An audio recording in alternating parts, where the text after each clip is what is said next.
Yang dikatakan oleh Pak Juwao yang menguasai sektor pangan 90% swasta, negara hanya 10%, itu dampak dari situ. Jadi sebetulnya yang dikejar tuh orang-orang yang bisnis bukan di on farm, Mas Awalin, di penggilingan. Yang dia bilang oleh Pak Juwao bilang 90-10 itu di sini sebetulnya. Apa problem yang ditemui oleh Pak Juwao? Begitu ngajukan ke Danantara, orang di Danantaranya mungkin ngelihat karena kebanyakan orang banking kan.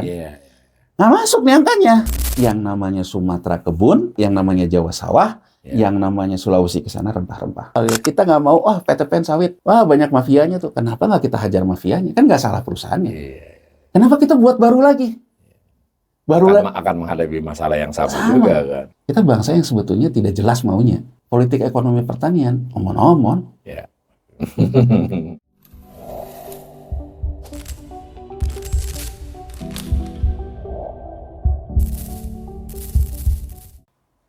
Salam cerdas, Ibu Bapak, saudara-saudara yang saya hormati. Kembali berjumpa dengan saya Awalil Rizky dalam sesi ngobrol ekonomi. Kali ini saya kembali ditemani sahabat saya, Dr. Yanwar Rizky. Assalamualaikum Mas Yanwar. Waalaikumsalam Mas Walil. Sehat Mas? Alhamdulillah Mas. Ini kami taping Jumat pagi ya, kalau nanti kita Jumatan, sebelum Jumatan. Beberapa waktu ini kan kita mendapat berita dan komentar atas berita tersebut terkait pengunduran diri Pak Huau Mota ya, Direktur Utama PT Agrinas Pangan Nusantara. Ini sudah banyak dibahas di mana-mana, tapi saya mau mengajak Mas Yanwar membahasnya tidak persoalan personal Pak Huau atau kejadian-kejadian teknis semacam itu, karena yang menarik menurut saya dari argumennya itu dia menyebut-nyebut soal pangan yang menjadi perhatian utama Presiden Prabowo. Jadi ketahanan pangan, swasembada pangan, bahkan kedaulatan pangan. Kemudian dia juga, nah ini yang biasanya justru menjadi perhatian Mas Yanwar, dia menyebut berulang-ulang soal nasib petani, Pak. Jadi suasana itu, sehingga saya tentu ada aspek BUMN dan Danantara di situ. Nah, jadi saya nanti kira-kira ini yang kita mau urutannya sih terserah Mas Yanwar. Jadi apa sih pelajaran yang bisa kita peroleh dari pengunduran diri itu? Lalu disebut soal tidak adanya dukungan yang jelas ya, itu kata Pak Juwao itu kan salah satunya Danantara. Nah, tapi saya malah juga Danantara tentu nanti harus dibahas. Betul-betul berulang-ulang tuh di YouTube-nya itu kita lihat itu beliau mengatakan soal pangan dan soal kesejahteraan petani. Nah, lalu saya coba cari di BUMN, Kementerian BUMN yang sekarang ini kan dia bagi 12 klaster tuh BUMN. Nah, salah satu klasternya adalah industri pangan dan pupuk. Nah, di dalam sana di sana selain Agrinas Pangan Nusantara ada ID Food, ada Bulog ya, ada Pupuk Indonesia, terus ada Agrinas apa satunya 5 sebenarnya. Itu gambarannya bagaimana. Lalu ini yang paling penting, masalah utama pangan kita itu apa, dan meskipun sudah berulang kali dikatakan Mas Yanwar, kesejahteraan petani itu bagaimana. Nah, mungkin kita mulai dulu bagaimana Mas Yanwar melihat fenomena mundurnya Pak Dirut ini. Ya, jadi gini, mundurnya Dirut Agrinas Pangan ya, Pak Juwao ya. Pak Juwao ini, kalau saya melihatnya gini, satu sisi itu haknya dia lah ya. Tapi kalau kita lihat kenapa ini bisa terjadi, saya mungkin akan menyoroti dia berulang kali mengatakan Danantara berbelit-belit, gitu ya. Kemudian proses FS berkali-kali naik turun. Visibility study-nya tidak selesai. Gini Mas Awalil. Soal pangan ini, ya menurut saya ya, ini selalu isu yang memang seksi lah, ya, untuk setiap pemimpin bahwa kalau dia ngomongin pangan, ngomongin petani, bahwa dia itu cenderung boleh dibilang pro rakyat, berpihak ke rakyat. Nah, dalam persoalan pangan, saya misalnya ingin menyoroti apa yang dikatakan oleh Pak Juwao, ya, setelah dia ini kan dia banyak mengatakan bahwa setelah dia tidak lagi di Dirut Agrinas Pangan, dia akan menjelaskan persoalan pangan. Ya, saya membaca bahwa menurut dia, ya dalam ekosistem pangan itu 90% dikuasai swasta. Ya kan, jadi 10% hanya dikuasai negara. Nah, kalau menurut saya cara berpikirnya Presiden Prabowo Subianto itu memang sebetulnya kalau urusan pangan kan berkali-kali Mas Awalil, bahkan sampai hari ini. Presiden Prabowo kan kalau dia selalu manggil BIN, manggil segala macam, atau di rapat kabinet, Presiden Prabowo selalu mengatakan bahwa kalau pangan selesai, rakyat kenyang, negara aman. Kenapa dia bertolak ukur ke sana, Mas Walil? Kalau kita bicara 98, ya, sebetulnya kan yang memicu hancurnya, kokohnya pondasi kekuatan Soeharto dan Orde Baru, itu karena sudah menyentuh persoalan pangan awalnya. Jadi masyarakat di bawah kena urusan pangan dan kemudian kena urusan BBM. Jadi BBM merembet ke pangan dan kemudian orang, kalau kita ingat pada waktu itu ada 9 bahan pokok yang dijamin oleh Bulog. Nah, LOI IMF, Mas Awalil, LOI IMF lah sebetulnya yang merubah kebijakan dan juga ekosistem kita terkait dengan pangan. Jadi LOI IMF itu merubah menjadi swasta. Ya, kalau kita pakai mazhab, berarti ngikut ke alirannya Adam Smith. Oh, jadi yang 90% di swasta itu sekarang, iya, betul. Pada zaman Soeharto tidak begitu proporsinya. Bulog. Jadi gini, apa bedanya Mas Amal? Zaman Soeharto ada 2 yang disebut dengan price stabilizer, stabilisasi harga. Satu, stabilisasi harga dari sudut pandang uang beredar, itulah kekuasaan Bank Sentral, Bank Indonesia, dan itu pun bagian dari kabinet. Ya, waktu itu ya. Nah, kedua dari sisi barang beredar. Barang beredar ini, inflasi pangan adalah Bulog. Jadi kalau kita lihat di zaman Soeharto, di zaman Orde Baru, posisi Bulog dan posisi Bank Indonesia itu dalam posisi yang sejajar. Jadi kalau orang ngomong kepala Bulog, itu memang udah level menteri. Ya. Nah, waktu itu ya sorotan IMF di LOI itu terhadap korupsi di sistem perbankan dan sistem moneter di Bank Indonesia dan juga di Bulog. Ini kan yang menjadi poin dari LOI IMF. Bank Indonesia kemudian dibuat independen dari pemerintah. Bulog itu kemudian dianggap sebagai salah satu pelaku, bukan badan lagi. Jadi dia dirubah dari tadinya badan yang mengurusi barang beredar menjadi yang namanya salah satu perusahaan pangan kurang lebih. Dikerdilkan. Nah, cara berpikir IMF ya dan cara berpikir kubu neolib lah yang selalu dikatakan oleh Presiden Prabowo ya. Cara berpikirnya itu sebetulnya yang namanya efisiensi, yang namanya korupsi. Kenapa terjadi? Karena sentralisasi tadi. Karena negara menguasai bisnis itu dan akhirnya jadi tidak efisien. Jadi kalau dulu orang misalnya tidak bisa Mas Awalil punya bisnis beras premium. Tapi orang itu akan menjadi rekanan Bulog. Kurang lebihnya Mas Awalil sama kayak kita kemarin bahas PLN. Kalau dulu orang mau bisnis beras, jadi IPP lah kurang lebih. Jadi IPP-nya kemudian dibeli oleh Bulog. Ini yang dulu mengakibatkan korupsi Bulog. Ada menimpa Bar Tanjung, ya kan waktu itu kan ada kemudian waktu zaman Gus Dur kan, ya kan kemudian ada macam-macam lah gitu ya. Nah ini yang menurut IMF ini harus direform. Jadi fungsinya itu harus kepada insentif kepada swasta untuk mendapatkan keuntungan, persaingan sempurna. Kalau orang bersaing sempurna akan bertarung di efisiensi harga, maka masyarakat akan dapat harga yang baik. Harga optimal. Yang dikatakan oleh Pak Jubao, ya bahwa sekarang itu yang menguasai sektor pangan 90% swasta, negara hanya 10%, itu dampak dari situ. Selama 2 dekade. Selama 2 dekade lebih. Jadi kalau kita lihat dalam perdebatannya, Presiden Prabowo dari mulai ketika maju bersama Megawati, waktu itu masih Cawapres 2014, Capres 2019, memang konsepnya kalau kita baca ingin mengembalikan fungsi Bulog yang dalam posisi seperti Jadi ini soal mazhab sih. Pangan ingin lebih dikuasai negara. Ini soal mazhab Jadi ini soal mazhab bahwa kembali ingin merevitalisasi Bulog. Nah, kemudian ketika jadi presiden sekarang pun di 2024, kalau saya tangkap cara berpikir Presiden Prabowo seperti itu. Nah, sekarang apa yang terjadi dengan Agrinas Pangan ini? Ini pendapat saya, Mas Alil. Dan karena saya juga pernah terlibat dalam urusan seperti ini ya di era Presiden Jokowi JK ya. Jadi waktu itu saya memang jadi komisaris di pupuk. Pupuk ya. Dan kemudian salah satu penugasannya memang terkait pangan juga. Jadi Jokowi juga pada waktu itu memprioritaskan untuk mencapai kepada yang namanya ketahanan pangan. Ketahanan pangan minimal itulah.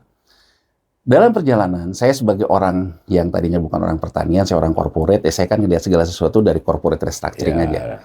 Nah, dalam perjalanan ketika saya bicara dengan banyak orang pertanian, Mas Awalil, ada dua pendapat. Kedaulatan pangan ya dan ketahanan pangan itu tidak harus selalu kita selesaikan dari dalam negeri lah. Oke. Jadi gini, yang namanya pangan berdaulat, ini aliran kelompok neoliberal ya, dan juga kelompok yang setuju untuk Bulog itu tidak dibuat lagi kembali ke zaman Orde Baru. Mereka berpendapat yang menjadi target itu adalah kedaulatan pangan. Kita berdaulat dalam mengatur kebijakan pangan. Ya, impor nggak apa-apa, tapi kita yang mengatur. Kita yang mengatur, berdaulat. Ujungnya adalah soal harga. Ujungnya adalah menciptakan kondisi persaingan sempurna, seperti yang dikatakan Adam Smith. Jadi kalau kondisi persaingan sempurna terjadi, pasti akan terjadi efisiensi harga. Ini kubu ini. Jadi kalau kubu ini mengatakan kedaulatan pangan tidak harus produksi sendiri lah. Produksi sendiri. Yang penting berdaulat. Sama ketika kita bicara dengan konsep BI, rupiah boleh aja melemah, tapi yang penting stabilitas sistem keuangan terjadi. Tapi kan kalau orang yang prinsipnya ekonominya adalah bukan ekonomi kapitalisme, pasti akan kontra, Mas Awalil. Ini juga sebenarnya yang terjadi di pangan. Orang akan kontra gitu loh. Kok gimana gitu loh. Ketambah lagi persoalan kesejahteraan petani. Saya melihat gini, Mas Awalil, antara kita menjaga kedaulatan maupun ketahanan pangan dengan kesejahteraan petani, itu menurut saya dua hal yang sebenarnya harus kita lihat terpisah. Tidak otomatis. Tidak otomatis. Tidak harus kita lihat. Tidak linear lah ya. Tidak linear. Kenapa saya berpendapat gini?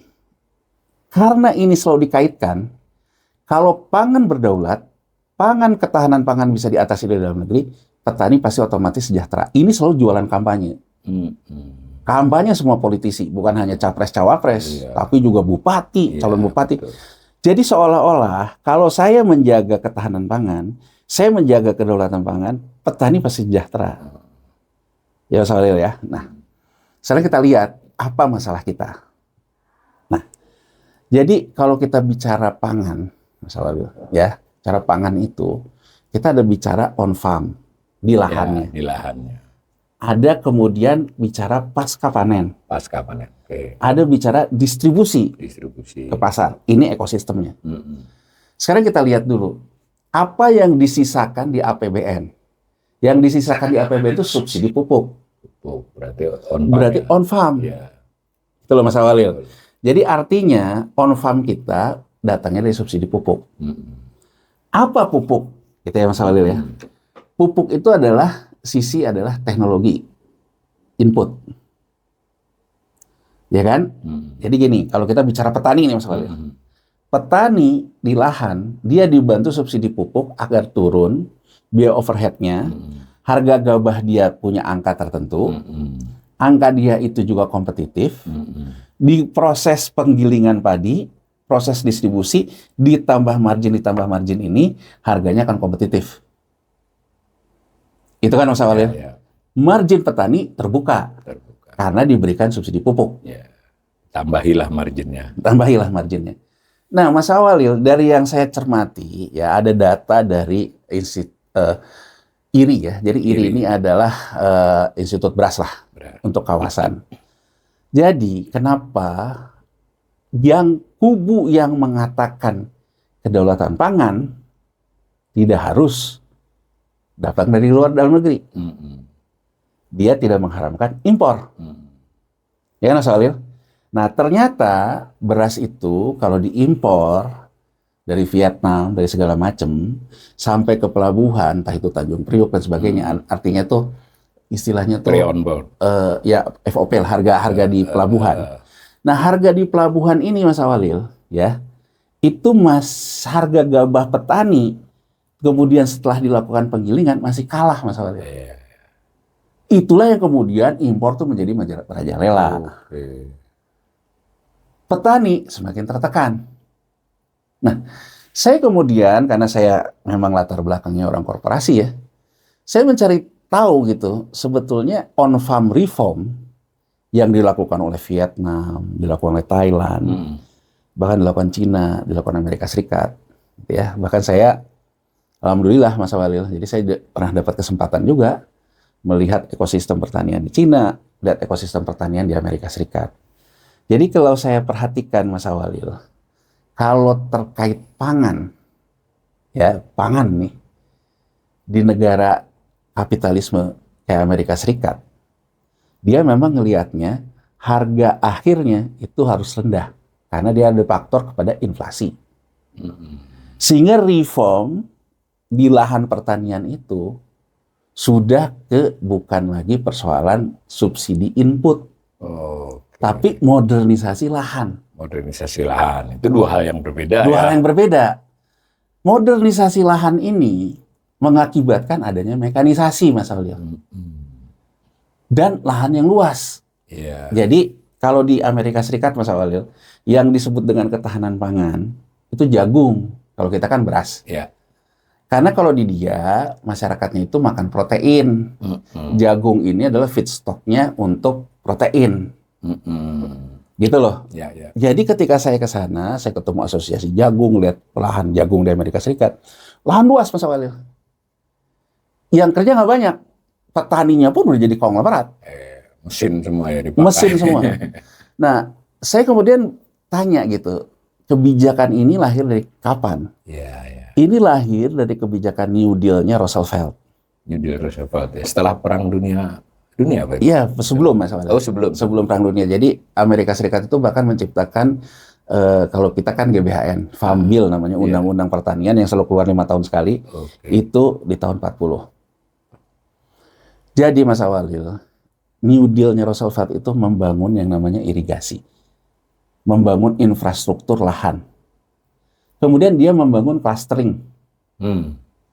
Nah, ada undang-undangnya di dia mengatur bahwa kalau sekarang saya ada di lahan pertanian, zonasi lahan itu, betul bahwa di Amerika Serikat pendekatannya kapitalisme. Saya mendapatkan reforma agraria, lahan dari pemerintah dibagi. Yang petani burung. Jadi ada reformasi agraria. Ada reforma agraria. Itu ya. Jadi Roosevelt itu melakukan reforma agraria. Setelah Perang Dunia ke-1, sebelum Perang Dunia ke-2, setelah Perang Dunia ke-1. Jadi awalnya, Mas Walil, awalnya itu, jadi yang dia katakan awal dari reforma agraria itu di Alabama.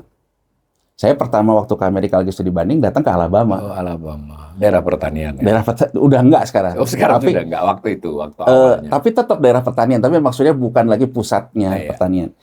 Alabama ini juga menjadi embrio industri pupuk dunia. Jadi Mas Walil, ya, industri pupuk itu lahir ketika Perang Dunia Pertama. Kan amoniak. Dan setelah resesi dunia kan, flu Spanyol.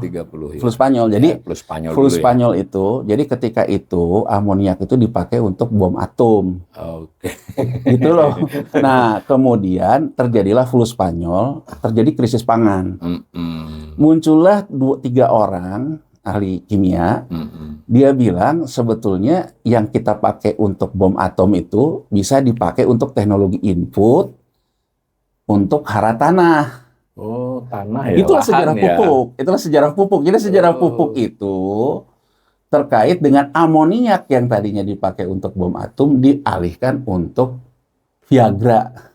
Viagranya tanah. Viagranya tanah. Digeserlah, makanya Amerika Serikat revolusi pertanian pertama kalinya itu adalah memberikan yang namanya subsidi pupuk. Jadi kalau kita masih bicara subsidi pupuk sekarang itu bicara ketika 1,5 abad. 1,5 abad yang lalu gitu loh Mas Walil. Makanya Mas Walil kalau kita ke pabrik amoniak itu kan ada security-nya juga. Karena amoniak itu memang bisa jadi bom, bisa meledak dia.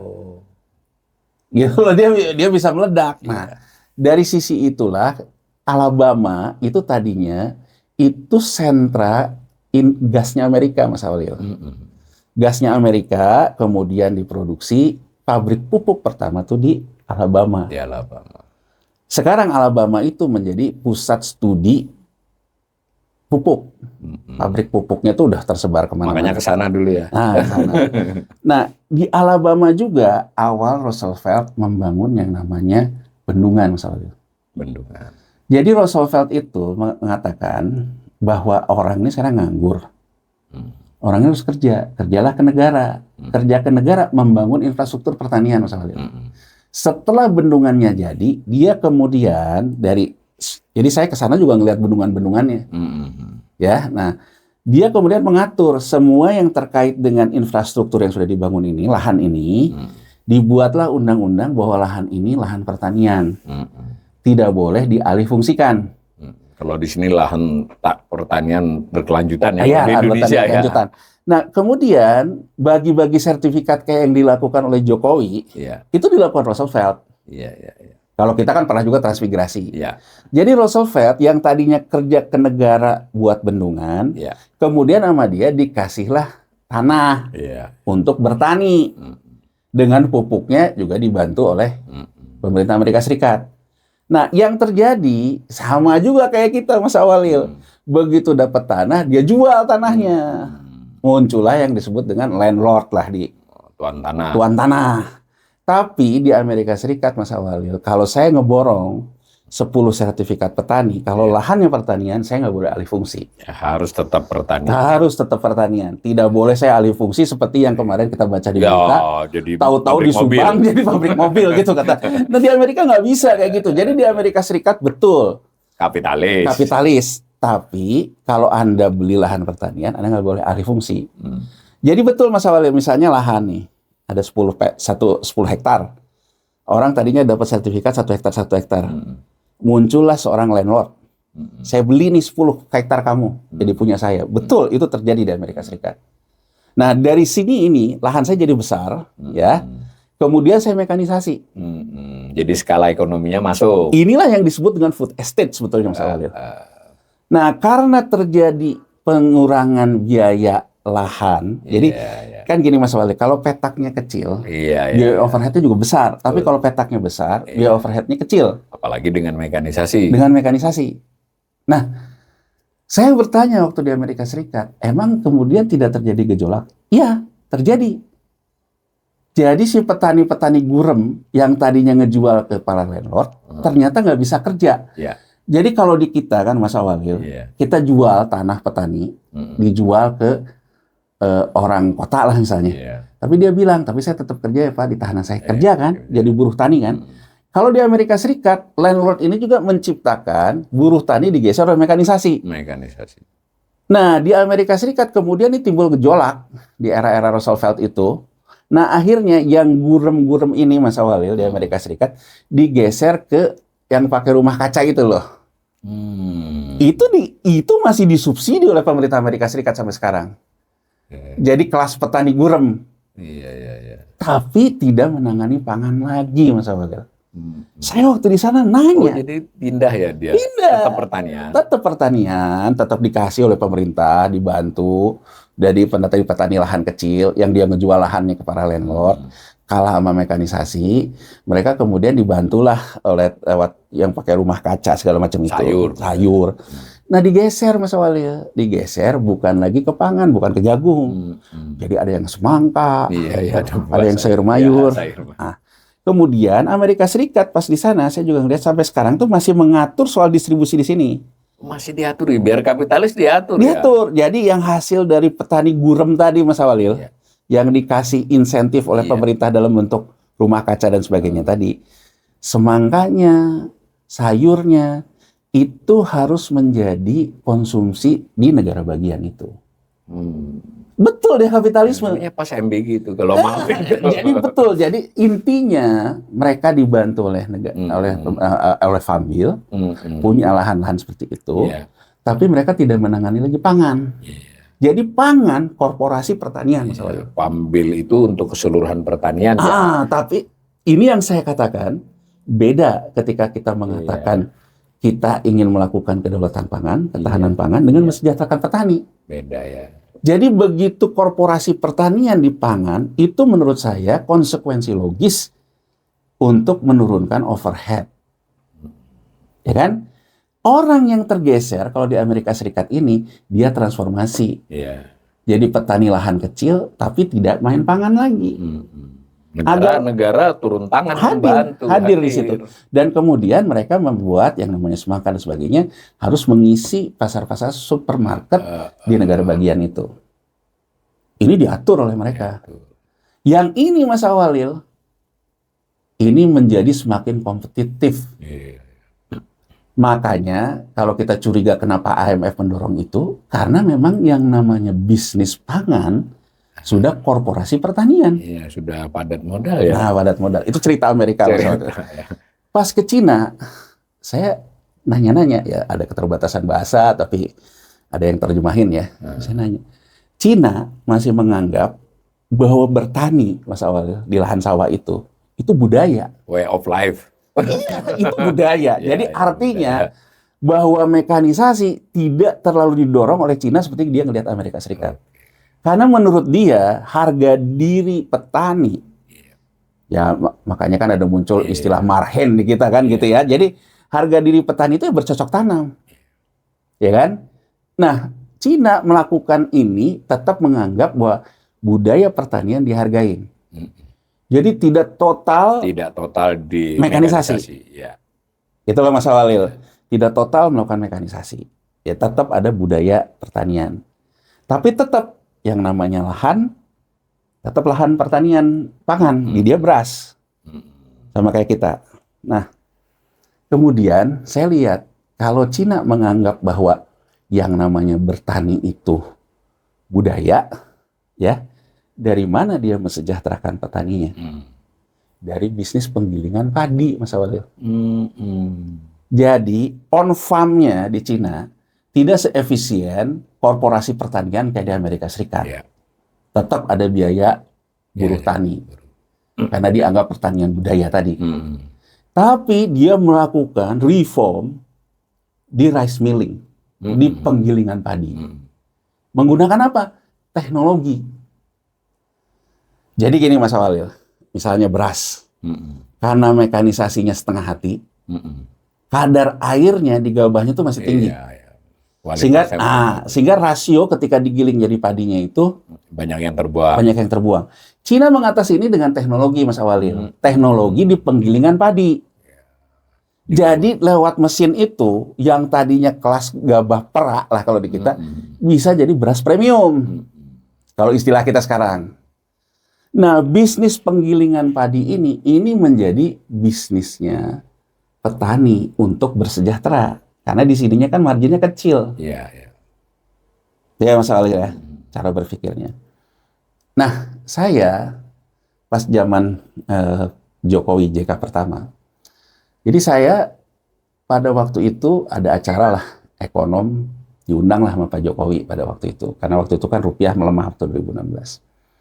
Nah, dalam bincang-bincang itu Pak Jokowi nanya ke saya, itu gimana yang anak perusahaan yang saya minta bentuk di Pupuk Indonesia, PI Pangan, ya kan? Nah, cara berpikirnya apa yang disebut oleh Pak Juwao sama dengan apa yang pernah dilakukan oleh Pupuk juga sebetulnya. Jadi waktu zaman Jokowi, yang pertama, Presiden Jokowi ya mengatakan, dia bilang ke saya tuh maunya bisnis penggilingan padi itu punyanya Poktan atau koperasi lah, punyanya petani. Saya nggak mau sekarang kita sebut nama ya, dia sebut salah satu nama konglomerat lah, itu menawarkan ke saya punya penggilingan padi modern, tapi petani jadi apa dia bilang. Karena toh yang dapat margin akhirnya yang usaha penggilingan. Ini juga yang sebetulnya kalau kita sekarang simak apa sih yang disebut serakanomics, apa sih yang disebut arahnya sama. Jadi sebetulnya yang dikejar tuh orang-orang yang bisnis bukan di on farm Mas Awalil. Di penggilingan. Ini yang disebut dengan ekosistem yang dia bilang oleh Pak Juwao bilang 90-10 itu di sini sebetulnya. Iya. Gitu loh Mas Awalil. Masih banyak. Masih banyak. Oh baik Pak, gitu. Nanti saya coba ini. Aku bahas dengan manajemen segala macam pada waktu itu. Jadi penugasannya itu Pupuk Indonesia yang membuat namanya Pupuk Indonesia Pangan, anak perusahaannya. Pupuk Indonesia Pangan ini sama Agrinas Pangan penugasannya. Jadi penugasannya itu sebetulnya lebih ke arah memodernisasi penggilingan padi, menjadikan bisnis beras milik petani, seperti konsep Cina Mas Walil, karena sejahteranya di situ. Milik petani, gitu loh. Yang bisa mengerjakannya itu adalah BUMN. Jadi kurang lebih gini Mas Walil, cara ngebacanya. Saya juga dulu bingung ini maksudnya gimana sih. Akhirnya saya menangkap, oh sebetulnya kalau dari sisi dunia saya, dunia pasar modal, yang diinginkan Presiden Jokowi waktu itu, saya tangkap, oh beliau ini pengen ada venture capital. Jadi BUMN menjadi venture capital untuk modernisasi penggilingan padi, mesinnya diinvest oleh BUMN sebagai venture capital, tapi kemudian itu jadi bisnis bisnis petani lah. Bisnis petani. Kelompok tani. Jadi petani di Kediri ya punya rice milling sendiri, ini punya sendiri segala macam. Ini kan di backup oleh BUMN tadi. Tapi ada juga pemikiran yang menurut saya agak miss ya. Antara kita mengatakan industri pangan untuk memproduksi padi dalam proses dari gabah ke padi, dengan pemikiran bahwa sawah kita kurang, cetak sawah. Itu padinya itu sendiri ya, bukan padinya sendiri, cetak sawah. Jadi waktu itu penugasannya itu dua. Jadi dua. Cetak sawah dan juga rice milling tadi. Cetak sawahnya Mas Walil itu di Merauke. Waktu itu ya. Ini waktu itu. Karena ada punyanya Medco dianggap sudah berhasil membuat sawah di Merauke. Mau deeskalasi. Luasnya besar. Saya kan bukan orang pertanian ya. Ketika saya bahas segala macam, ternyata Mas Walil, untuk menyiapkan lahan itu siap untuk jadi sawah itu biayanya besar. Jadi saya cerita apa yang pernah saya alami ya. Ketika dihitung, dari sisi aksi korporasi nggak masuk. ROI-nya kecil. Karena kenapa Mas Walil? Tanahnya payau. Air irigasinya juga hambar. Jadi yang namanya beras ini Mas Walil, yang namanya padi ini, dia itu membutuhkan cuma dua. Membutuhkan air, pupuk itu untuk apa? Mengikat air di tanah. Jadi sebetulnya yang dibutuhkan tuh air. Ya. Nah dari situ kemudian saya muncullah ya jiwa kritis kita kan. Sebenarnya kenapa sawah ini jadi berkurang? Satu Mas Walil, ketika petani kita menjual lahan di Jawa, tidak ada ketentuan, tidak boleh beralih fungsi. Itu menurut saya persoalan mendasarnya. Kalau kita bicara soal sawahnya nih, belum bicara penggilingannya dulu nih. Betul. Jadi saya ingin mencoba lebih menukik apa yang diajak oleh Pak Juwao. Kita bahas tentang pangan kita ya. Persoalannya itu, tanah di Jawa itu alih fungsi jadi properti, alih fungsi segala macam. Padahal irigasinya ada di Jawa Mas Walil. Nah, saya kemudian keliling-keliling lah dari Sabang sampai Merauke ini ya. Saya lihat Mas Walil, ternyata cetak sawah yang berhasil itu yang program transmigrasi. Kemudian saya pelajari, kenapa program transmigrasi bisa berjalan? Karena lahan itu Mas Walil disiapkan oleh APBN. Sudah diperiksa dulu juga lah. Jadi lahan itu disiapkan, ada ya terlepas ada beberapa yang gagal, tapi banyak yang berhasil. Jadi di Merauke itu. Ya kan yang berhasil bukan di Merauke, di Papua ya, yang berhasil itu di Sorong dan sebagainya, itu yang transmigran Mas Walil. Yang transmigran. Walaupun ya ada timbul persoalan jadi penyeragaman pangan ya kan, itu soal lain. Tapi saya ngelihat transmigrasi lahan itu disiapkan oleh APBN. Bendungannya, unsur hara tanahnya. Jadi kemudian saya waktu itu nanya Mas Walil, jadi kalau tanah ini mau saya siapkan untuk sawah, apa yang harus dilakukan? Satu, sifat rawanya harus diselesaikan dulu. Butuh pengapuran. Ada pupuk yang dari Sikapur Mas Walil. Pupuk lain. Tanahnya mesti diiniin dulu. Ya kan? Yang paling utama adalah air di sekitar Merauke itu harus saya normalisasi untuk siap jadi bendungan. Kita hitung semua ini Mas Walil, ROI-nya cuma 1, sementara waktu itu BI rate aja 5%. Nggak visible. Jadi ini akan visible apa? Kalau APBN menyiapkannya kayak dulu zaman transmigrasi. Tidak sepenuhnya aksi korporasi. Nah, makanya menurut saya, Mas Awalil, saya tidak hanya melihat Presiden Prabowo, Presiden Jokowi juga punya keinginan seperti ini. Akhirnya tuh jadi omon-omon. Iya. Kenapa? Karena ketika kita ngomong APBN untuk ngegas menyiapkan cetak sawah, nggak ada komitmen. Akhirnya korbannya siapa? Orang-orang di korporasi. Jadi Mas Awalil kalau ditarik pada waktu itu, ya, pada waktu itu saya dipupuk juga mengatasi ada cetak sawah yang gagal, yang dipanggil direksi pupuk yang lama, iya kan? Yang terkait dengan cetak sawah ini, bahkan Pak Dahlan sebagai Menteri BUMN pernah dipanggil juga soal ini. Nah, menurut saya itu memaksakan korporat melakukan aksi korporasi yang hitungannya nggak masuk dalam hitungan korporasi. Jadi, Amerika aja nggak begitu. ya, jadi saya ingin mengatakan, apa problem yang ditemui oleh Pak Juao? Iya. Saya rasa dari pengalaman saya, begitu ngajukan ke Danantara, Iya. orang di Danantaranya mungkin ngelihat, karena kebanyakan orang banking kan, Iya. nggak masuk nih angkanya. Nggak menguntungkan. Nggak menguntungkan, ya bukan hanya nggak menguntungkan. Merugikan malah. Karena kan kalau perusahaan kan cenderung dia akan mencari pembiayaan perbankan kan masalahnya. Iya. Kalau minjem kreditnya segini, ROI-nya segini, Iya. nggak bisa kan? Malah rugi tiap tahun. Ini menurut saya yang dikatakan Pak Juao tidak ada komitmen. Iya. Tapi kalau menurut saya kegagalan PI-Pangan dan sebagainya ini karena begitu dijalankan nggak jalan, tidak ada komitmen. Negara ini ibaratnya mau nggak mengalokasikan APBN-nya? Karena kan kalau APBN nggak ngitung ROE, itu kan aksi korporasi, Mas Awalil. Kalau perusahaan Iya, kan betul. itu undang-undang korporasi. Iya. Dia juga harus taat asas ya. Harus taat asas, kecuali memang statusnya mungkin BLU ya. Iya. Itulah Mas Awalil. Jadi satu dari agak panjang saya bercerita, saya ingin memberikan satu literasi. Mungkin apa yang dialami oleh Pak Juao, begitu dia mengajukan satu angka untuk cetak sawah seperti yang juga mungkin diinginkan oleh Presiden Prabowo, Danantaranya bolak-balik. Iya. Kenapa Danantara bolak-balik? Dia ngitung. Iya. Nggak masuk dalam ukuran aksi korporasi. Sumber dananya Danantara nanti sebagiannya utang. Jadi nggak masuk gitu. Negatif spread. Negatif spread ini mengakibatkan mundur maju kan. Iya. Nah akhirnya saya ingin lebih menukik ya. Kalau memang itu yang kita tuju, untuk apa buat Agrinas Pangan lagi? Iya.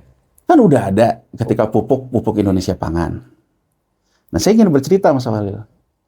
Ketika pupuk Indonesia Pangan itu juga nggak jalan kayak gini, kemudian ada basis penggilingan. Wah, ini memang yang terjadi apa Pak Juao saya pernah alamin. Memang komitmen ke arah sini itu sebetulnya lemah lah ya. Dan gini ya, saya ingin mengatakan gini. Mungkin saya ingin mengatakan juga kepada Presiden Prabowo. Presiden Prabowo, ya, inilah pentingnya adanya teknokrat di Danantara. Ya. Mas Awalil, seperti juga saya temui dulu ketika di Kementerian BUMN. Orang di Kementerian BUMN tuh isinya cuman latar belakangnya bankers. Orang equity kayak saya, orang saham. Yeah. Orang energi. Yeah. Jadi begitu ngomong tentang pertanian yang bicara angka marginnya juga bisa negatif spread, nggak nyambung Mas Awalil. Jadi kalau menurut saya, kalau Presiden Prabowo memang komit ini menjadi program prioritas, saya rasa di Danantara yang akan diambil bukan yang tipikalnya bankers. Minimal ada yang bukan banker. Ada, memang orang teknokrasi. Iya. Orang yang mengerti bagaimana bisnis pertanian ini bisa direform. Mohon maaf kata gitu. Ketemu Madoni Oskaria. Dia kan ngomong kan, karena pendekatan dia kan dia juga tidak pernah ngerti bisnis pertanian misalnya. Wah angkanya negatif, ini malah rugi. Rosan, isinya jual beli perusahaan. Pandu, isinya main saham. Jadi menurut saya tidak mau menyentuh persoalan personal ya. Tapi menurut saya orang itu ada latar belakangnya masalahnya. Bisa dipahami cara berpikir mengambil kebijakannya. Jadi latar belakang Pak Juao seperti yang ditulis oleh Pak Dahlan Iskan, punya lahan pertanian sendiri di NTT. Oh, dia memang orang pertanian juga. Kalau menurut Pak Dahlan begitu. Nah, menurut Pak Dahlan begitu, saya baca tulisan Pak Dahlan. Ketemu dengan orang yang selama ini adanya di SCBD. Iya. Yang ketemunya itu berapa kreditnya, berapa untungnya. Jadi bukan persoalan ini, tapi latar belakang orang. Misalnya saya sama Mas Awal bisa nyambung ya kan, ada latar belakang yang sama. Tapi kan kalau orang yang tidak punya latar belakang nih, orang ngeritik mulu kan begitu Mas Awal. Iya nggak? Jadi chemistry-nya menurut saya nggak terjadi. Itu tanggapan Mas Yanuar atas pengunduran diri ini ya. Berdasarkan storytelling saya ketika dulu mengurusi juga PI Pangan. Jadi memang nggak nyambung Mas Awalil. Jadi ketika kita bicara ini begini, misalnya kita usulkan, kenapa kita nggak mengusulkan aja, masukin aja ke APBN? Nggak mau juga. Nah, itu Mas Awalil ya. Nah, jadi menurut saya itu yang terkait dengan cetak sawah. Ya, apa yang ingin saya katakan di sini, Pak Presiden Prabowo, dari yang saya lihat di Amerika Serikat, negara sekapitalis itu pun tidak boleh loh alih fungsi lahan. Mas Awalil, saya waktu dulu, saya sampai akhirnya belajar, mempelajari sebetulnya asal muasal sawah Nusantara ini apa sih? Nah, saya kemudian ketika saya ke Sumatera, ya, ternyata kok PTPN, kebun sawit segala macam di sana. Kalau kita ke Sulawesi, rempah-rempah. Akhirnya saya dapat satu, ya saya search gitu ya. Jadi waktu zaman VOC, Mas Awalil, Jawa ini, jadi percis apa yang dilakukan Roosevelt. Infrastruktur, bendungan, hara tanah, segala macam, untuk sawah itu memang di Jawa, Mas Awalil. Dan Bali. Disiapkan ya. Disiapkan. Hara tanah untuk perkebunan dan infrastruktur perkebunan di Sumatera. Sulawesi sampai ke timur itu rempah-rempah, Mas Awalil. Mas Awalil, ketika Jepang masuk tahun 1942, Jepang itu melockdown ekonomi kita menjadi ekonomi tertutup. Dia memanfaatkan 3 wilayah yang sisa warisan VOC ini menjadi 3 wilayah klaster. Kenapa Jepang melockdown ekonomi kita? Dia mengurangi pengaruh VOC terhadap Indonesia. Caranya gimana? Terjadilah transaksi antar wilayah. Oke, ekspor impor antar wilayah lah. Ya, jadi butuh sayur mayur, butuh ini dari kebun di Sumatera, dibelilah oleh klaster sawah di Jawa. Butuh makanan, dibelilah oleh Sumatera. Butuh rempah-rempah, itu yang diatur Jepang. Tapi apa Mas Awalil poinnya? Jepang tidak mengganggu-gugat yang namanya Sumatera kebun, yang namanya Sumatera, yang namanya Jawa sawah, yang namanya Sulawesi ke sana rempah-rempah. Nah, rusaknya kita di mana? Rusaknya kita tidak mengatur yang namanya fungsi lahan. Jadi mohon maaf kata nih, kita ini sebetulnya tidak mampu merawat warisan yang pernah dibentuk oleh VOC. Kita hanya bisa nasionalisasi, tapi kita tidak bisa merawatnya dengan baik. Nah, sebentar saya potong sedikit. Saya pernah dengar Mas Yanuar mengajukan ide bahwa ini harus diulangi kembali dengan cara audit lagi lahan, audit ulang. Apa itu Mas maksudnya? Coba. Ini Mas Awalil, jadi setelah saya lihat di Cina ya, setelah dia lakukan reform on farm ini, dia melakukan audit tanah seluruh Cina. Nah, dia kemudian melihat gitu, tanah ini masih bisa produktif nggak untuk beras? Oh bisa, pupuknya diganti. Kalau yang tanahnya memang cocoknya untuk kebun, jadi kebun. Cina ini melakukan reform ini Mas Awalil, baru dia tetapkan tuh di 2016 loh. Jadi gini loh, Cina itu dia punya kebijakan tetap menghargai budaya petani, tapi di 2016 dia berhasil shifting. Gitu loh Mas Awalil, berhasil shifting, beberapa tuh ditransformasi. Vietnam juga gitu. Nah sekarang artinya Mas Awalil ya, menurut saya kalau sekarang kita melakukan audit tanah, ya, ini datanya Mas Awalil. Subsidi kita itu adalah pupuk generik.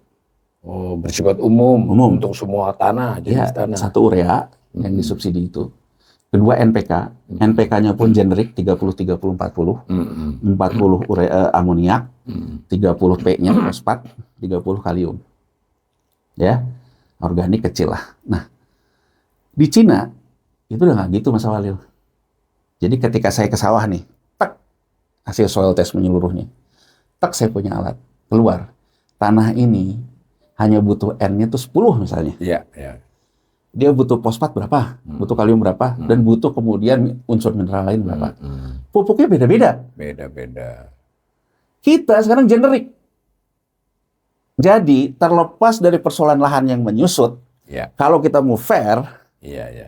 antara uang subsidi yang keluar untuk subsidi pupuk dengan produktivitas pertanian itu korelasinya semakin negatif. Iya. Jadi untuk mendapatkan produktivitas yang sana kita biayanya makin besar ya sekarang ini Iya, ya. Mas Awal. Jadi artinya sebetulnya kita udah jenuh urea. Tapi jangan salah, banyak orang mengatakan bahwa pupuk kimia dan sebagainya. Bedakan antara amoniak dan urea. Iya. Karena kalau amoniak itu baseline-nya pupuk, Mas Awalil. Mau kita pakai pupuk apapun tetap butuh amoniak. Betul. Tapi kadarnya berapa? Kenapa urea itu menjadi masalah? Jenuh ureanya, karena amoniak ditambah satu proses lagi jadi urea. Urea itu mengikat air di tanah, tapi dia juga melepaskannya, Mas Awalil. Makanya tanahnya jadi jenuh. Saya ambil contoh, Mas Awalil. Karena orang selalu banyak yang komen juga ya di podcast ya. Saya ambil contoh. Ya, saya ambil contoh ke badan saya deh. Ya, Mas Awalil. Saya pernah ke dokter karena saya kan tetap olahraga gitu ya. Kemudian saya kayak asam urat, kolesterol segala nggak ada karena saya rajin olahraga. Tapi kemudian dokter ketika saya check up ngomong, nggak bisa kayak gini terus. Ya kan? Akhirnya saya di-refer lah ke salah satu dokter hormon. Percis kayak ngomong pupuk, Mas Awal. Jadi gampang memahaminya ya sampean. Jadi dokter ini mengatakan, Anda itu udah terlalu jenuh terhadap makanan ini. Bukannya menjadi energi buat Anda, meskipun Anda olahraga, karena hormon Anda sudah berubah. Percis kita ngomong tanah. Iya. Mas Awalil, ketika saya di Cina, saya tanya, kalau petani di negara saya tetap minta urea terus, karena sejauh mata memandang, kalau dikasih urea, hijau royo-royo. Kan saya bilang, kalau kita pakai dekomposisi, NPK, hijaunya nggak sih hijau pakai urea? Banyak loh. Agak kuning. Apa yang dilakukan sama Cina, Mas Awalil? Cina itu tidak pernah membunuh yang namanya penyuluh pertanian. Ini kita udah nggak ada. Nah, itu kuncinya. Salah satu kunci ya. Jadi subsidi pupuk itu digeser, kemudian dia membuatnya satu lahan percontohan. Pupuk yang sesuai dengan soil test-nya. Dari situ dia menunjukkan ke petaninya. Lihat nih, walaupun nggak terlalu hijau, hasilnya kan lebih banyak. Yang hijau hasilnya lebih sedikit. Itu loh.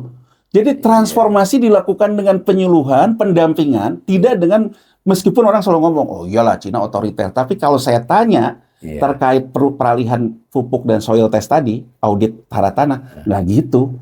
Dia juga pendekatannya literasi. Persuasif juga ya. Literasi, Mas Awal, pendekatannya literasi. Kasih contoh juga. Kasih contoh, pupuknya datang dari pemerintah kan. Dia bilang, nih ya yang segini, ini untuk lahan percontohan. Kita kasih pupuknya beda ya Mas ini. Yang melakukan penyuluh. Ketika saya tanya sama orang Cina itu, gitu, orang pabrik pupuk Cina, ketika dia lakukan itu, petani tetap ngomong, oh ini hijau, yang ini nggak hijau. Tapi begitu lahannya selesai, jadi produktivitasnya meningkat, akhirnya bergeser. Nah kita ini Mas Awal tidak pernah dilakukan sama sekali soal itu. Jadi artinya pupuk kita itu tetap terus generik, uang subsidinya kayak gitu, dan ini yang selalu disalahkan, bahwa pupuk mahal lah yang mengakibatkan petani tidak sejahtera. Kita Mas Awalil coba cek deh data Sustenas pertanian terakhir. Biaya overhead di lahan itu yang paling gede itu sewa lahan, Mas Awalil. Iya. Itu 34%. Berikutnya itu buruh tani. Ya, tenaga. 20%. Di bawahnya lagi sewa alat. 15%. Pupuk itu 10%, Mas Awalil.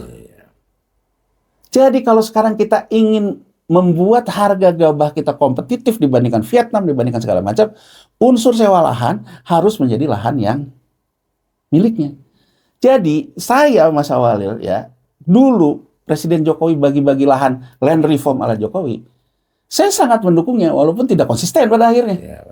Karena tidak menjaga lahan itu tidak boleh diperjualbelikan misalnya. Ketika kita sekarang juga mau mekanisasi, kita tidak pernah beranjak. Jadi sebetulnya Mas Awalil, apa yang mengakibatkan lahan kita tuh mahal harganya, gabah itu jelek. Satu, pemupukan yang sudah tidak tepat. Untuk pemupukan tepat butuh audit tanahnya.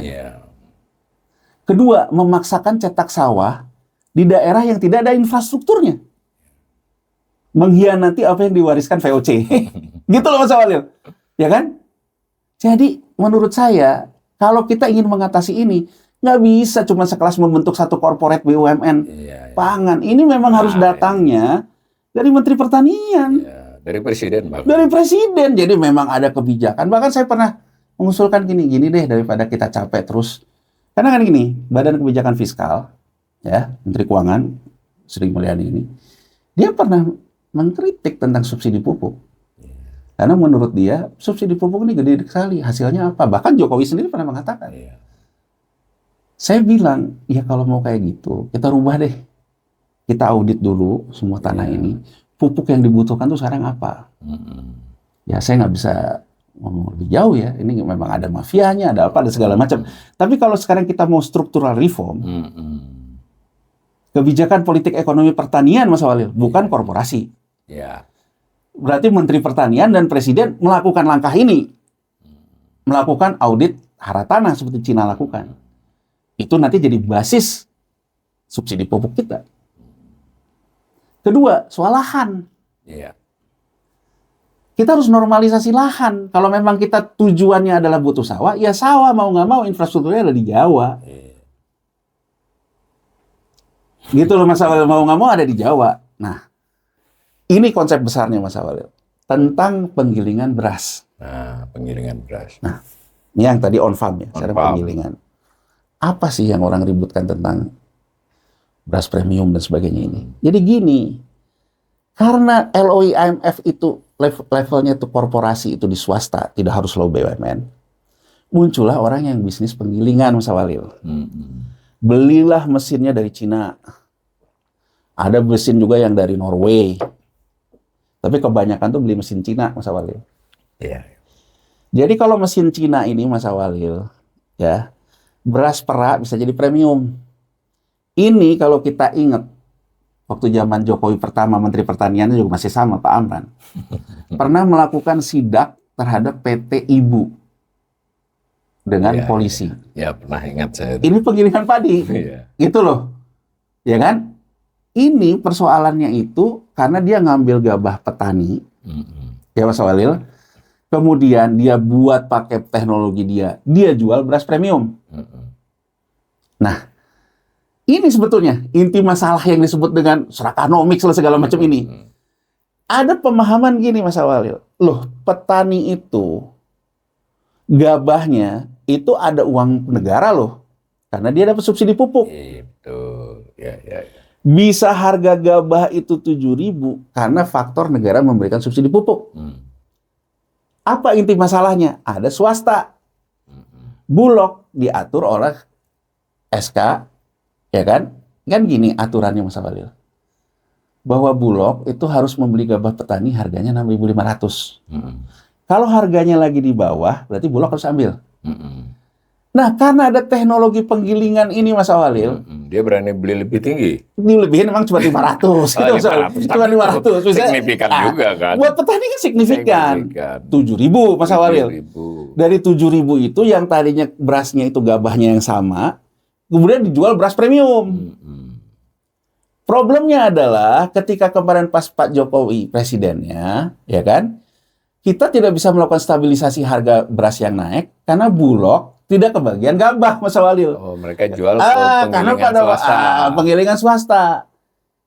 Ini yang kemudian ribut-ribut lah PT Ibu dan sebagainya itu. Pada waktu itu. Jadi artinya Bulog nggak dapat gabah. Muncullah Presiden Prabowo. Yang pertama kali dia kerja ini loh Mas Walil. Jadi dia ngatur bahwa gabah petani itu harus ke Bulog. Ini juga yang diklaim oleh Menteri Pertanian Amran, Mas. Bergelimpahan. Dia bergelimpahan, Bulog menyerap gabah, bukan jadi beras loh Mas Walil. Belum jadi beras loh. Diserap gabah ya. Serap gabah, tertinggi dalam sejarah itu dia. Kenapa? Karena Presiden Prabowo menerapkan ekonomi komando. Ada polisi, ada tentara. Jadi kurang lebih si beras premium ini nggak bisa dapat lagi lah gabah dari Ya kalau mau dapat beli ke Bulog. Beli ke Bulog. Oke. Nah, tahu-tahu Mas Awalil, harga beras ini, beras premium itu tetap masuk. Makanya kan pertanyaannya kalau menurut saya, kan SHPP, jadi harga beras yang memang dari Bulog itu, kan Bulog dong. Jadi kalau Bulog sekarang mau mengintervensi harga lewat barang, ya gabahnya jadi beras, digeser ke operasi pasar. Iya. Nah sekarang yang disalahkan ini yang beras premium. Iya. Pertanyaannya kan sebenarnya beras premium ini dapat gabah dari mana atau dari impor, kita nggak tahu Mas Walil. Iya. Nah ini yang disebut juga oleh Pak Juwao, yang disebut dengan kita tidak bisa mengendalikan pangan, karena pemain swastanya ini juga punya permainan gitu loh Mas Walil. Nah, idenya tuh apa? Ini tuh ingin direbut oleh korporasi BUMN, Mas Walil. Mau diambil alih. Jadi swasta nggak boleh bisnis lah di bisnis pangan ini. Kurang lebih begitulah. Bisnis penggilingan tadi. Penggilingan. Nah, mungkin menurut saya, untuk ini kan kita harus investasi. Investasi mesin penggilingan, segala macam Mas Walil. Saya masih ingat yang PT Ibu ya. PT Ibu itu memang kalau kita lihat neracanya pada waktu itu, ibaratnya modal dengkul Mas Walil. Modal di store-nya itu hanya 4 Makanya miliar. namanya PT Ibu. Iya. Modal di store-nya itu hanya 4 miliar. Waktu itu ya. Tapi kemudian dia menerbitkan obligasi.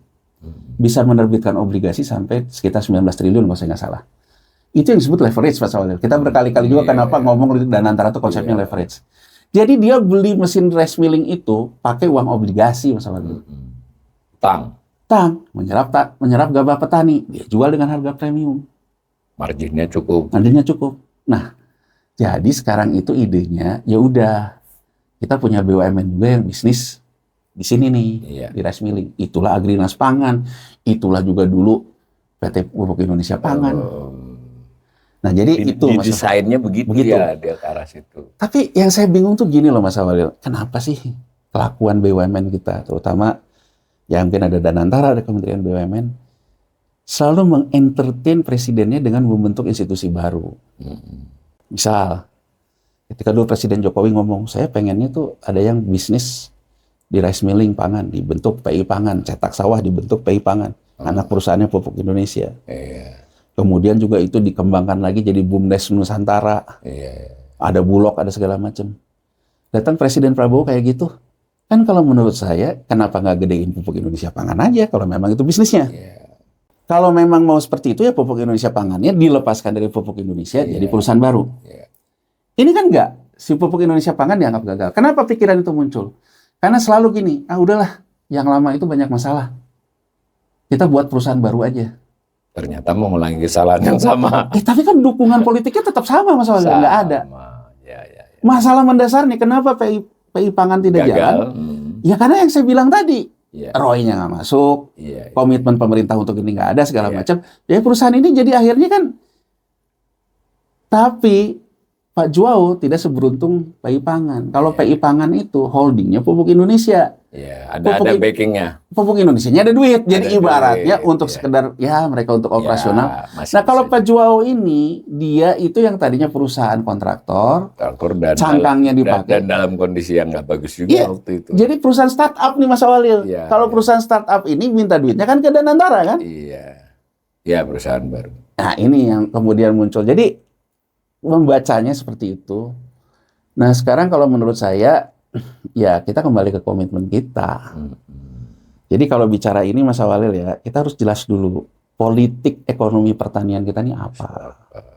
Dan itu harus diikuti oleh politik anggaran, bahkan politik moneter ya, begitu ya? Saya bukan orang pertanian. Tapi saya syukur alhamdulillah gitu. Diberikan kesempatan ya, pernah ke Pupuk Indonesia dan kemudian juga memang saya ada penugasan untuk membereskan beberapa hal seperti itu. Saya jadi belajar banyak. Ternyata Mas Awalil dari perjalanan saya ke Amerika Serikat untuk belajar ekosistem pertanian, merubah mindset saya. Dulu saya menganggap Amerika Serikat tuh Masjidil Haramnya pasar modal. Jadi di Amerika Serikat itu Wall Street. Karena saya memang bekas orang pasar modal. Kita membayangkan Amerika itu Wall Street ya. Begitu saya di Amerika Serikat sampai 1,5 bulan di 9 kota sentra pertaniannya. Beda. Waktu itu Trump masih Trump pertama. Mas Awalil, saya ketemu asosiasi petani jagung. Trump tuh populer. Dan populernya Trump bukan karena Trump bekas pemain saham, tapi Trump itu dianggap sama mereka yang paling konkret melakukan perang dagang untuk kepentingan petani jagung. Waktu itu ya, Waktu itu. pertama. Kemudian saya ke kongresnya di Amerika, ketemu lobis-lobis. Jadi di sana itu Mas Awel ada farm bill yang usianya 5 tahunan. Jadi kalau presiden 4 tahun, farm bill 5 tahun. Jadi kalau sekarang Trump tuh sekarang masih harus terkena komitmen farm bill yang diciptakan oleh Biden. Nanti dia akan membuat lagi. Itu yang disebut berkelanjutan pertaniannya. Dan dia komit di sini Mas Awalil.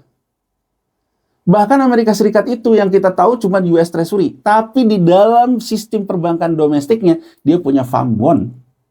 Obligasi pertanian.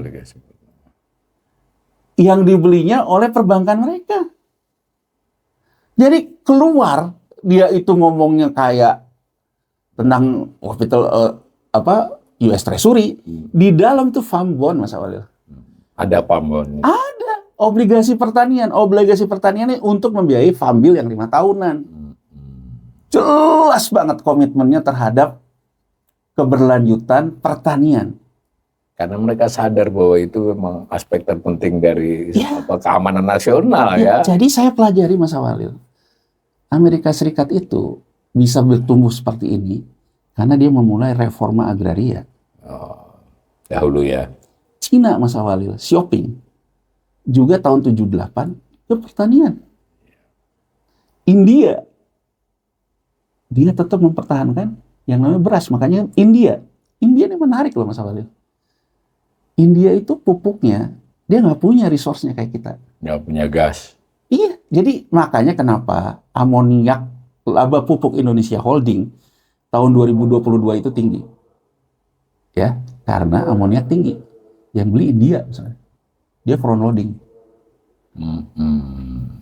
Kita bergelimpangan amoniak, tapi kita bukan market maker harga beras. India harga beras.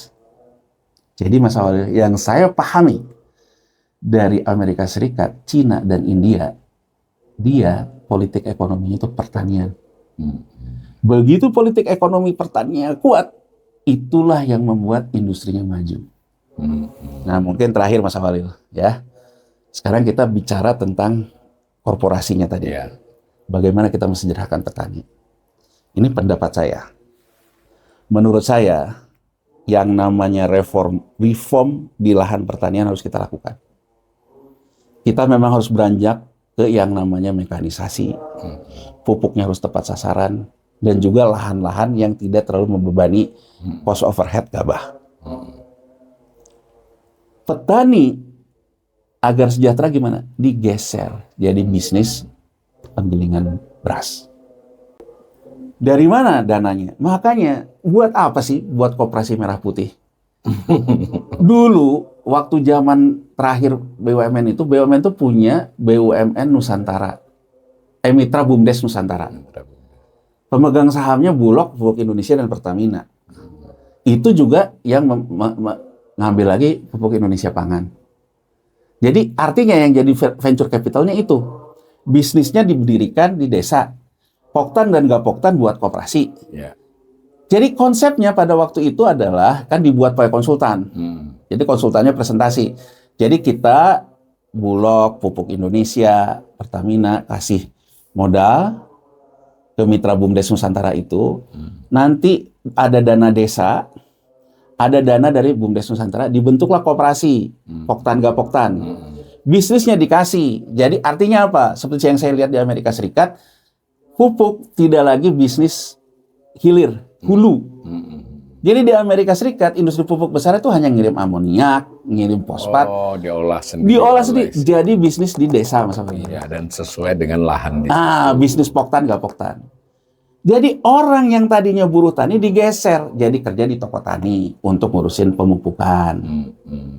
Makanya kalau kita lihat di Amerika Serikat, yang gede juga itu adalah sumbangan terhadap share PDB pertanian dari industri jasa pertanian. Ini yang disebut industri jasa pertanian. Jadi orang-orang yang bekerja di jasa pertanian. Jasa pertanian tuh mupuk, Gitu loh Mas Awalil. Iya, iya. Nah, mupuk segala macam. Ini cara kita mensejahterakan petani. Ini cara kita juga membuat pangan kita reform.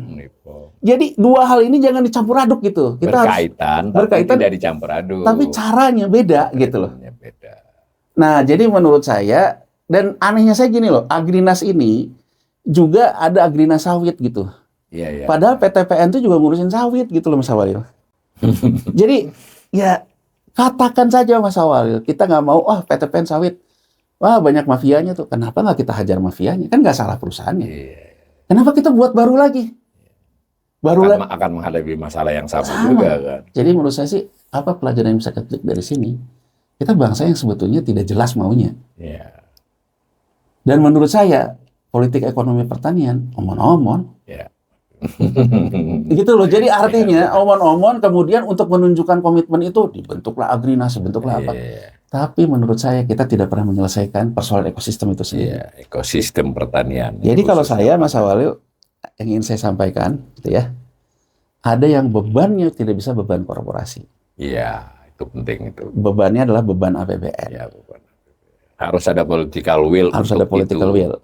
Kalau perlu merubah model subsidi pupuk ya kan anggarannya bisa dialokasikan. Dikatakan oleh Menteri Pertanian, BYD dan Vin yang Vietnam Iya, boleh mengambil alih fungsi sawah di Subang, jadikan pabrik mobil.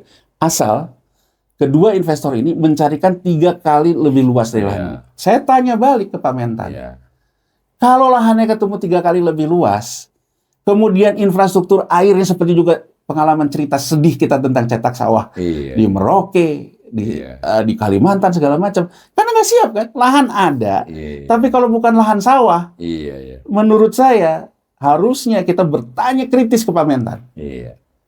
Anda ini sebetulnya omon-omon apa enggak sih? Kan maksudnya, kan Anda selalu mengatakan bahwa ini kita tuh soal bisnis pangan, bahkan dia mengatakan kalau bisnis pangan ini diperbaiki, dolar bisa 1.000 kata dia. Iya, betul. Tapi sekarang coba bayangin, ya mungkin nanti dia akan cari lahan nih, Pak Mentan saya udah kasih nih lahannya 3 kali lebih luasnya. Dia kemudian mengatakan, si pabriknya harus menyerap 30.000 tenaga kerja. Pertanyaan saya, buruh tani di sini bisa nggak yang tadinya kerja di sawah, jadi kerja di pabrik? Tapi kalau kerja di pabrik, terkait dengan ketahanan pangannya, apakah lahan yang kemudian disediakan? Lahan sawah. Ini contoh ini ya. Contoh nyata yang menurut saya yang harusnya itu, Presiden Prabowo itu bisa dinilai di sini.